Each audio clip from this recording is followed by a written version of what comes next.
¿Qué pasa, camaradas? Pues nada, ya veis que estoy de vuelta en España y... porque, bueno, de Argelia y Túnez y Sicilia, que ha sido el último viaje, tengo mucho que contar. He firmado muchísimo material, me van a salir unos documentales cojonudos.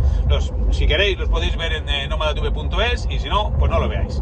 Pero yo desde luego he venido encantado por muchos motivos, pero bueno, el primer motivo de todos, el principal es el descubrimiento de Argelia. O sea, acojonantes las experiencias que he vivido allí. ¿Por qué?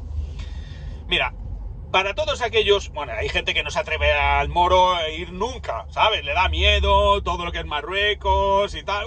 ¡Uy! Que es que allí no comen jamón y son musulmanes y son muy malos, terroristas y demás. De eso, ese tipo de ignorancia y de prejuicios, bueno, desafortunadamente los tenemos muy arraigados. Nosotros en España... pues no deberíamos tener, porque hemos sido nosotros quienes hemos ido a tocar los huevos a Marruecos muchísimos años, ahí las guerras del Rif y tal, en fin. Lo que ellos nos devolvían lo suyo, eran muy animales, ¿no? La verdad, cuando Abdelkrim y todas estas cosas, barbaridades que le hicieron a los pobres desgraciaditos soldaditos españoles que iban allí obligados por los gobernantes ineptos que tuvo España a partir del siglo XVIII, XIX, en fin, un puto desastre. El desastre de Anual y demás, ¿no? Pero de eso ya hemos hablado bastante. En Argel también hemos tenido nuestras aventuras, ya desde Carlos I. De eso ya habrá ocasión de hablar. Pero aquellos que os habéis atrevido alguna vez a bajar a Marruecos, tíos, no tiene nada que ver. Nada que ver, Argelia. Nada que ver. O sea, al Marruecos me siguen encantando. Es un viaje, para mí, siempre digo que Marruecos es la puerta de entrada al motociclismo de aventura. Si tú quieres saber lo que es, de forma sencilla, barata y segura, conocer cómo es esto de cogerte la moto, meterte en una cultura completamente diferente, en un mundo oriental, en el mundo árabe, en el mundo africano, esos paisajes, esa gente, el caos, el bullicio, los mercados, todo eso, Marruecos, pues nada, te cuesta irte, nada. Es barato el país, es seguro el país, tiene unos paisajes espectaculares y hay muchas facilidades, es un parque de atracciones. Marruecos se ha convertido, porque así lo han querido ellos, en un parque de atracciones para el turismo. Es decir, el turista allí puede hacer lo que se le da la polla. Y especialmente el turista en 4x4 y el turista en moto, entonces es muy fácil. Allí lo único difícil ahora mismo es encontrar rutas inéditas, encontrar pueblos que no estén, pues sí, a los que vaya todo el mundo, porque al final, como somos gregarios y vamos en manada y solamente vemos los vídeos, yo es que solo he comprobado ahora mismo, por ejemplo, con la Gara Meduar, con la cárcel portuguesa, cuando yo fui a hacer la serie de televisión española Diario de un Nómada y después también el programa Moto Nómada que se emite en Amazon Prime, uno de los episodios fue el de la cárcel portuguesa y yo lo titulé Buscando la guarida de Spectra. ¿Por qué? Porque yo no había visto nunca en ningún vídeo de viajes en moto, en ninguna foto de viajes en moto, en ningún post de viajes en moto, la cárcel portuguesa. Yo lo había visto en la película de James Bond, ¿no? En la película de James Bond, donde cogen el tren que el Desert Express y tal, ¿no? Y va el tío allí con una chavala en un coche cojonudo y ¡pum! Van a la guarida de Spectra. Y yo cuando estaba viendo la peli, yo reconozco inmediatamente cuando las películas están filmadas en Marruecos, porque prácticamente todas las películas están filmadas en Marruecos y además en los mismos sitios. Entonces a mí me encanta ver en la serie de Netflix de Irak y tal, de Irán, de Afganistán y tal. Entonces, mira, esto es Marruecos, las mismas puertas, los mismos paisajes, el Atlas, el desierto, en fin, todo es lo mismo. Porque allí Marruecos da muchas facilidades. Entonces, ¿qué pasó? Yo veo la cárcel portuguesa, es decir, yo veo un cráter, un plano secuencia cojonudo del coche llegando allí y digo, ¿dónde coño está eso? Y entonces me pongo allá a mirar, me pongo allá a buscar y ¡pum! Doy con ello. Yo me voy para allá en moto, con la 1250 que me prestó BMW, hago la serie de televisión y ahora, cada 2x3, veo posts de gente en la cárcel portuguesa, como si lo hubieran recién encontrado. ¿Eso qué quiere decir? Que a la cárcel portuguesa ahora va todo el mundo. O sea, forma parte ya de las rutas típicas, tópicas, que engloban siempre lo mismo. Ir a Merzuga, la garganta del Dades, la garganta del Todra, las curvas estas que suben. Ya, si alguno se atreve un poquito más, se va a Gudal, hace las carreteras estas sin asfaltar del Aldas, en fin, a lo mismo, vamos siempre a lo mismo. Bueno, íbamos, porque yo no voy ya a esos sitios. Entonces yo ya fui, me los filmé para la serie de un nómada, me lo pasé muy bien, pero yo, por ejemplo, cuando he hecho la serie para nómadatv.es, Marruecos Inusual, he elegido otro cuadrante del Aldas, porque los Aldas tienen Aldas orientales, Aldas centrales y Aldas occidentales. Y entonces, pues te puedes ir cogiendo por cuadrantes. Entonces simplemente se trata de coger el Google Maps, ampliar y encontrar las carreterillas. Y yo, pues he encontrado unas carreterillas cojonudas y hice un recorrido por el Atlas occidental acojonante, porque es otra cosa que también explico en el programa, que bueno, los que no lo vean pues no se enteran y no entienden que las montañas son barreras geológicas que la naturaleza pone al ser humano y le dificulta su movimiento, porque tú te encuentras una montaña y te dificulta pasar a otro lado, ¿no? Entonces, ¿cómo se recorren las montañas? La forma fácil de recorrer una montaña, porque las montañas, si vosotros pensáis un poco y cogéis un mapa, vais a ver que las cordilleras, salvo que sean conos volcánicos que de repente pueden aparecer como champiñones, las cordilleras se forman por la colisión de las placas tectónicas. Entonces, hay unas placas y entonces colisionan y entonces se encrespan. ¿Y eso qué significa? Que tienen siempre una orientación longitudinal, es decir, están a lo largo. Y esa orientación longitudinal no la vas a encontrar de forma oblicua en el mapa, te la vas a encontrar en orientación norte-sur, como en caso de América, las Rocosas, los Apalaches o los Andes. Es decir, la Rocky Mountain, las Rocosas y los Andes es la misma montaña, es la misma cordillera, pero toda América, de norte a sur. Y los Apalaches están en la costa oeste, en la costa este, pero también son norte y sur, ya en Estados Unidos. ¿Y qué ocurre en Europa y en África? En África y en Europa la colisión de las placas tectónicas es distinta. Entonces, ¿qué se han formado? Cordilleras este-oeste. Los Atlas, los Pirineos, los Alpes. Y después nos encontramos con los Cárpatos, que tienen una formación que casi hace como un semicírculo, pero que no deja de ser una formación este-oeste. Lo que pasa es que tiene ahí como un segmento que le hace una curvatura.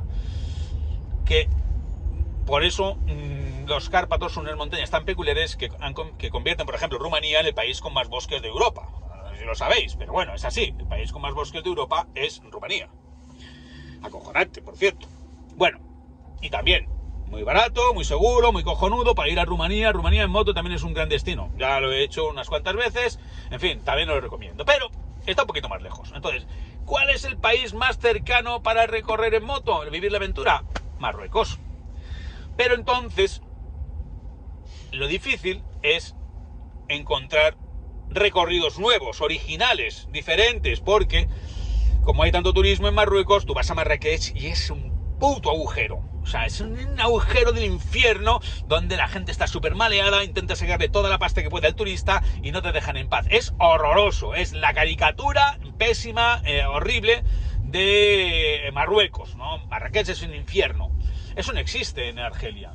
Yo, cuando llego a Argelia, lo que me encuentro es, primero, un país que no tiene turistas. El ferry de Balearia, por cierto, muy bien organizado y con buen ambiente, ¿eh? Todos eran argelinos, menos yo y Carlos Freire, que iba conmigo. Éramos los únicos occidentales allí. unos cuantos argelinos del barco me conocían por haber visto los programas en la tele, todo el mundo amable, buen rollo en el barco, la verdad, ya empezó a gustarme. Llegamos a Argel, o sea, a Mostaganem, y claro, como no están acostumbrados al turismo, pues no se pasa rápido. La aduana lleva tiempo. Tuvimos suerte porque había un motero argelino que vivía en París, bueno, ¿dónde vivía? En Toulouse. Y entonces iba con una R a su casa y entonces pues nos ayudó. Y eso nos facilitó el tránsito. Entonces, bueno, pues ya empieza el lío, porque resulta complicado el tránsito de aduana. Hay que comprar un seguro, resulta complicado comprar el seguro. Hay que cambiar moneda, resulta complicado cambiar moneda. Hay que conseguir moneda en el mercado negro, porque el mercado oficial sale mucho más caro. También, bueno, pues ya empezar a encontrar el mercado negro, pues también es complicado, ¿no? Entonces, es como Marruecos en el sentido de que es un país del Magreb, es un país norteafricano, es un país árabe, bereber, arabizado. Pero con esteroides, tíos, porque de repente estás en un mundo que no reconoce y no da la bienvenida, pero no está diseñado para recibir turistas. Entonces, claro, tío, ¡pam! Es una sensación de estar muy, muy lejos. Como yo me he encontrado países en Asia Central y tal, cuando los países eran súper puros. Entonces, Argelia, lo que me da la impresión es ¡pam! País súper puro para vivir una experiencia. Y entonces ya empiezas a rodar y te das cuenta que, claro, si tú a un país no le llevas turistas, pues evidentemente ese país trata al extranjero de otra forma. Yo no te voy a dar más secretos, más pistas de lo que te puedes encontrar en los documentales. Solo os digo que valen la pena y que yo voy a volver a Argelia porque se ha convertido en uno de mis países favoritos. Porque me ha parecido baratísimo. Es que nos gastábamos 30 euros yendo a lo grande. Es decir, comíamos lo que nos salía de la polla, donde nos salía de las narices, en fin, pero es que no había más. Hoteles, pues encontrábamos cuando podíamos encontrar, que no necesariamente estaban en el pueblo donde había un yacimiento. Porque ibas a yacimientos arqueológicos alucinantes, tío, alucinantes. Pero alucinantes. Yo ya sabía que eran buenos, ¿no? Pero no tanto, ¿no? Yacimientos que se han conservado purísimos, y en el pueblo no había hotel. Es que no iba nadie. Y entonces estábamos solos. Tú no te puedes imaginar la emoción que significa meterte en un templo a Júpiter, que tenga sus columnacas, que no haya nadie allí, tío, que sube las escaleras y solamente oigas el eco de tus pasos. Y, pam, pam, pam. Y luego, claro, va a ser invierno, no hace calor, se va por allí con sol de puta madre, pero nosotros, hay gente que es tan primaria que jamás va a comprender el placer de recorrer un yacimiento arqueológico. Hay gente que es así, la mayoría es así, pero yo no soy así, y yo desde luego me dirijo a las personas que no son así. O sea, les cuento, porque a mí lo que me gusta del viaje en moto, me gusta montar en moto, pero a mí lo que me gusta del viaje en moto es ir enlazando con este objetivo, ir a un yacimiento y a otro yacimiento, que ese es la historia, el itinerario para llegar a esos yacimientos, que simplemente ya, como están en sitios remotos y diversos y alejados, pues es la hostia ya, ¿no? El mero viaje de llegar. Y luego muchas veces, como me ha pasado, un yacimiento que no hay nada, tienes que meter por una pista raca para poder llegar hasta él, ¿no? Bueno, pues tú no te puedes, si tienes una mínima sensibilidad, el hecho de ¡pam! Llegar a las puertas del yacimiento, meterte ahí, caminar por la calzada romana, que esté intacta, ver la planta, ¿no? Del Cardo Máximo, del Decumano, cómo se juntan en el foro, cómo está con pasar por debajo de las puertas gigantescas, más grandes de la que hay en España, dedicadas a Trajano o a Caracalla, ¿no? Con todos sus capiteles, en fin, prácticamente intacto. Tú esa emoción, tíos, eso es lo que vale. Y yo, no veáis los documentales, pero investigad vosotros, ir allí. Desde luego Argelia vale la pena. Lo que pasa es que es complicado el visado. Tienes que saber qué contestarles porque si no, te lo dan por menos días. No te lo ponen fácil en la embajada. Después tienes que saber el tema del seguro, tienes que saber el tema de la pasta, tienes que saber el tema del combustible, tienes que saber el tema de cómo conseguir dinero en el mercado negro, cuántos dinares te van a dar. Pero ya os digo, comiendo todo lo que queríamos, durmiendo en hotel, relativamente, bueno, hubo uno que, pero estábamos enfrente de un yacimiento, pero espectacular, pero en el centro de una ciudad que, enfrente de la puerta de Caracalla, tío, una cosa, una ciudad amurallada, había un hotel justo enfrente, pero un hotel, bueno, para la gente de allí, ¿no? Entonces, no sé, costó $7 o 7 euros dormir allí, pero el hotel era bueno, ¿no? Pero que no gastaban más de 30 pavos, porque ¿qué? La gasolina está a 30 euros, a 30 céntimos el litro. Entonces, bueno, pues sí, que el ferry es más caro y el visado es más caro, desde luego, con que estés una semana, lo has compensado de sobra. Y es que no ves a nadie, no ves ni un solo occidental. Yo en todo el viaje no vi a un solo occidental, en toda Argelia. Luego ya cruzas a Túnez, que no es lo mismo cruzar a Túnez por una frontera terrestre, porque tampoco ahí solamente había moros para cruzar, es decir, argelinos o tunecinos, no había occidentales cruzando en la frontera, y por tanto los papeles solo están en árabe, pero bueno, también tuvimos suerte, nos ayudó sin pedirnos dinero. De hecho, mira, son ejemplos, porque otra de las cosas que hay que encontrar es alcohol, porque nosotros llevamos una provisión, pero no siempre había alcohol. Entonces, ¿cómo consigues el alcohol? Pues tienes que preguntar. Y en una de estas en una de estas me voy con un fulano, entonces le digo, tal, me lleva a la tiendecilla. Y entonces a este sí, porque era ya en Túnez, en Esbeila, es un lugar turístico, ¿no? Entonces, bueno, pues yo compré vino tinto tunecino, no estaba mal, y lo que hice fue regalarle una botella. Y se fue con su botella, vamos, más contento, se la metió ahí dentro. Pero en otra ocasión, yo le pregunté a un tío, y entonces cogió y me llevó, no sé cuántos, y me llevó a la tiendecilla. Y allí le ofrecí algo de pasta, ¿no? Por el tema de... No porque me lo pidiera, ¿no? Sino por el tema de recompensar un favor que me había hecho, que a mí me estaba resolviendo una papeleta grande, ¿no? Cuando la gente te resuelve papeletas, pues hay que tener un gesto, ¿no? Y entonces el tío me dijo que no quería mi dinero. Bueno, pues gestos como esos, cantidad. Es bueno, en todo el viaje. En Argelia nadie nos pide dinero. Nadie. O sea, una cosa que pasa en Marruecos es que los niños te piden dinero. Eso ya se ha popularizado. En Argelia nadie. Ni una broma. Y los niños, por supuesto, al contrario, nos daban cosas. O sea, nos entregaron objetos, pues un juguetillo que tenía uno de una moto, tal, no sé qué, en fin, nada. Entonces, a mí, cuando me dicen, ¿y si no es peligroso por el terrorismo? Bueno, yo me he estado moviendo por allí, sin escolta, sin nada, la policía no me ha parado, he hecho lo que... Pues me he movido por una franja, pues bastante profunda hacia el interior, ¿no? Nadie me ha dicho nada, nadie se me ha acercado para decirme, ten cuidado. Eso es una cosa que suele suceder, la gente te suele advertir si en otro pueblo son más malos, si hay delincuentes, si hay criminales, nada de eso. Así que, bueno, a mí me ha parecido interesantísimo el viaje por Argelia. Yo, sinceramente, os lo recomiendo. Si queréis ver mis documentales, están en nomadotube.es. Bueno, estarán, porque todavía no los he subido. No soy mago, no me salen así de tal, ¿no?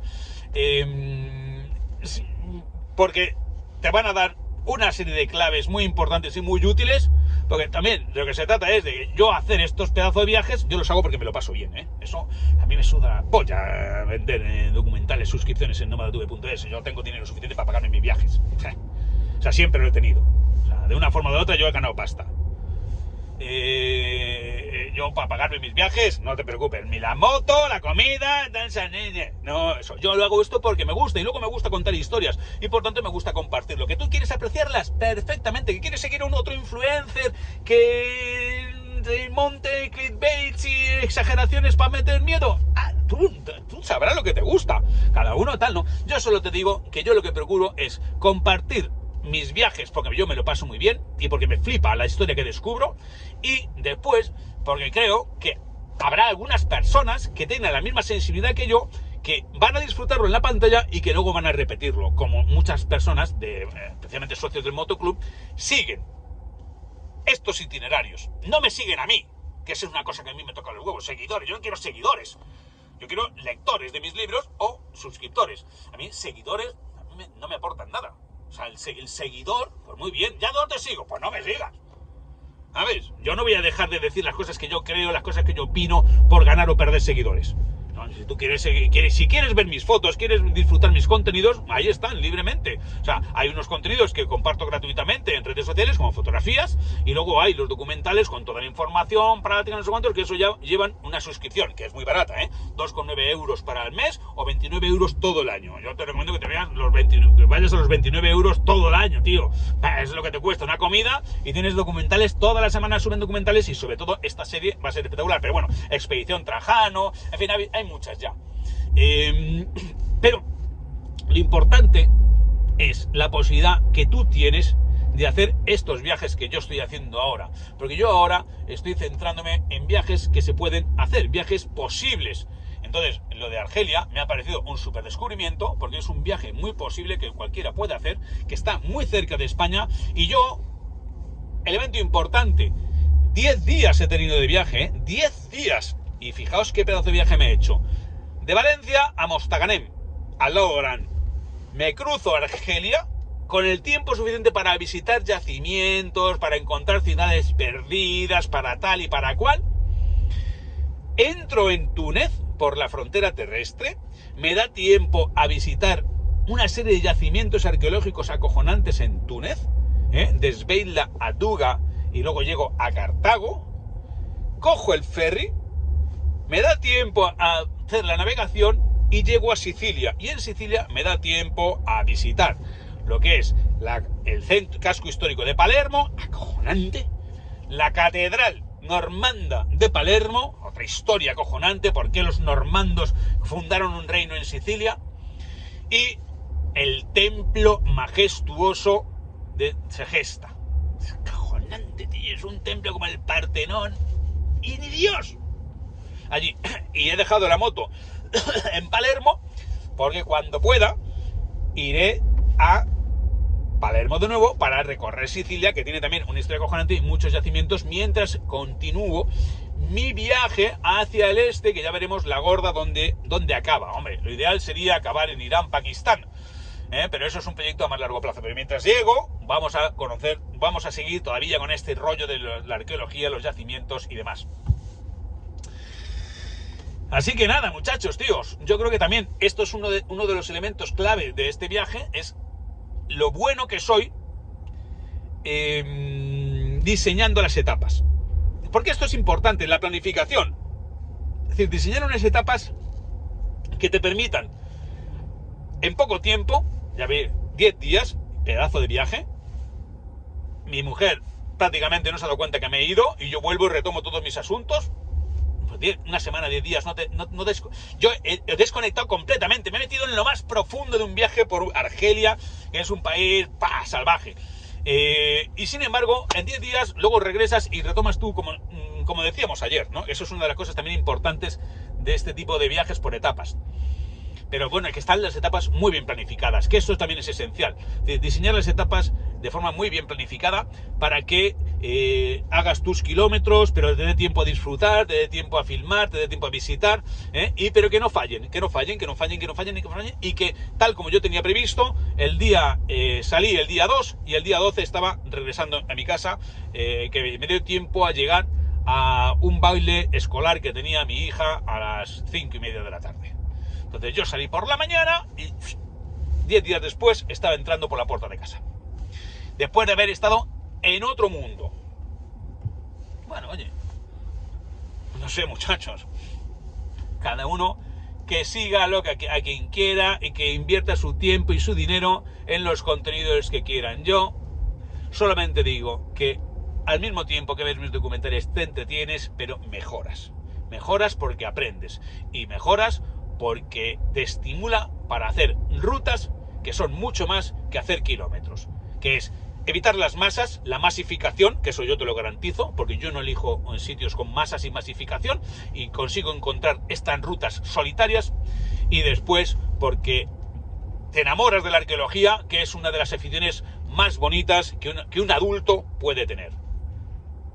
Está, porque luego tú haces tus fotografías ahí con tu moto y los templos, eso no lo tiene nadie.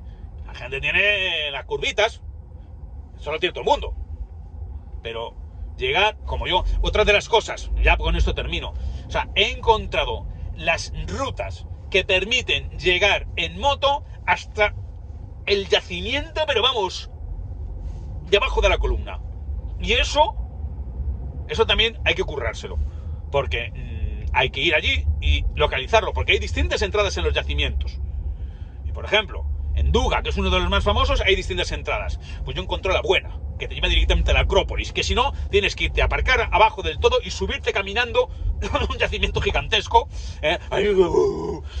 especialmente si vas en verano. Pero si vas por donde yo voy, directamente al teatro, la moto aparcada enfrente del teatro.